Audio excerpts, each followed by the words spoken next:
Hello အားလုံးမင်္ဂလာပါကျွန်တော်ဒီတစ်ခေါက်ရောဒီ Insta Pay account ကိုပြန်မ update ပေးခြင်းတယ်ပေါ့နော်။ဘာဖြစ်လဲဆိုတော့မဲထားလူတွေအများကြီးပဲเนาะပတ်စံဘလို့တွင်းလဲစတယ်ဖြစ်ပေါ့နော်။ဆိုတော့ Insta Pay ကြတော့တိတ်ပြီးတော့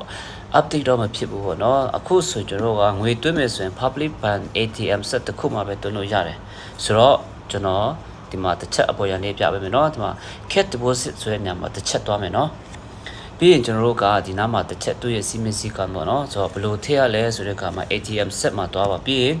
အဲ့ဒီ screen ပေါ်မှာကိုကလက်နဲ့ထိလိုက်ယူမယ်နော်လက်ထိလိုက်တဲ့အခါမှာအနီဆက်ဝိုင်းပေါ်တာပေါ့နော်အဲ့မှာနှိပ်လိုက်တဲ့အခါမှာ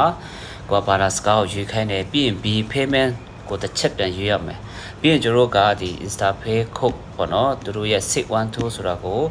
ရိုက်ထည့်ပြီးပြီဆိုရင် enter ပြန်နေရမယ် enter နေပြီဆိုတော့ကိုယ့်ရဲ့ဖုန်းနံပါတ်ကို Insta Pay မှာ register လုပ်တဲ့ဖုန်းနံပါတ်ကိုထည့်ရမှာဖြစ်ပါတယ်ဒေချာလေးထည့်ဖို့တော့လိုတယ်ပေါ့နော်အဲ့ဒါပြီးပြီဆိုတော့ကျွန်တော်ပတ်စံထည့်ဖို့ set ကြီးကဖွင့်လာမှာဖြစ်ပါတယ်အဲ့မှာဒေချာလေးပတ်စံထည့်ဖို့တော့လိုတာပေါ့နော်ဆိုတော့ကျွန်တော်အဲ့ဒါကိုကျွန်တော်တို့ဗီဒီယိုလောက်ထားရရှိတယ်အဲ့ဒါကျွန်တော်နဲ့အတူကြည့်လိုက်ရအောင်နော်ပြီးရင်ဒီအောက်မှာပေါ့နော် how to use ဆိုတဲ့နေရာမှာတစ်ချက်နှိပ်လိုက်ပြီးပြီဆိုရင်ကျွန်တော်ကဗီဒီယိုကဒီ YouTube စီကိုတန်းရောက်သွားမှာဖြစ်ပါတယ်ဆိုတော့အဲ့မှာဒေချာလေးကြည့်လိုက်ပါဆိုတော့ကဲကျွန်တော်နဲ့အတူကြည့်လိုက်ရအောင်နော်ဆိုတော့အဲ့မှာသူကဒီ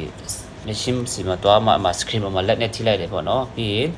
continuous ပေါ့နော်အဲ့မှာအနေဆက်လေး continuous ဆိုနေလိုက်ပြီးရင်ဘာသာစကားယူလိုက်ပါအင်္ဂလိပ်ပေါ့နော်ကိုနားလိုက်တဲ့ဘာသာစကားယူလိုက်ပါပြီးရင် B payment ဆိုတာကိုကျွန်တော်ကပြန်မလက်နဲ့ထိပေးရမှာဖြစ်ပါတယ်เนาะအဲ့မှာအဲ့လိုပဲเนาะတွားမယ်ပြီးရင် accept ပေါ့เนาะ accept ဆိုတော့ပြန်မနေရမယ်ပြီးရင်အဲ့မှာက Insta Pay code 612ဆိုတော့ကျွန်တော်တို့တွေ့ရမှာဖြစ်ပါတယ်အဲ့ဒီဟာကိုကျွန်တော်ဒီဘယ်လိုပြောမလဲ nick ထည့်ရတာဖြစ်တော့เนาะ612လို့အဲ့လိုမျိုး nick ပြီးဆိုရင်တော့ကိုက enter ပြန်ရိုက်ထည့်ပါเนาะ data လေး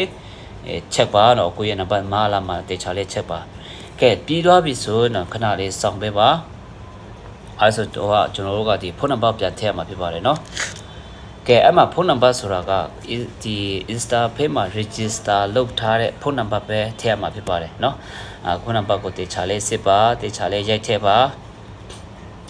ကဲသူအခုဖုန်းနံပါတ်လေးရိုက်ထည့်ပေးနေတယ်ပြီးပြီဆိုတော့အပေါ်ကဟာပေါ့เนาะအဲ့ဒီအပေါ်ကကိုကျွန်တော်တို့ကဒီ correct ပေါ့เนาะမှန်ကန်ကြောင်းကိုကပြန်မအမှ nick ထည့်လိုက်ကဲပြီးသွားပြီဆိုရင်ဒီမှာဒီ continue ပေါ့နော်ပြန်နှိပ်လိုက်တဲ့ခါမှာ set ကြီးပေါ်လာတာပေါ့နော်အဲ့မှာပတ်စံထည့်ပြီးဆိုတော့ကျွန်တော်တို့က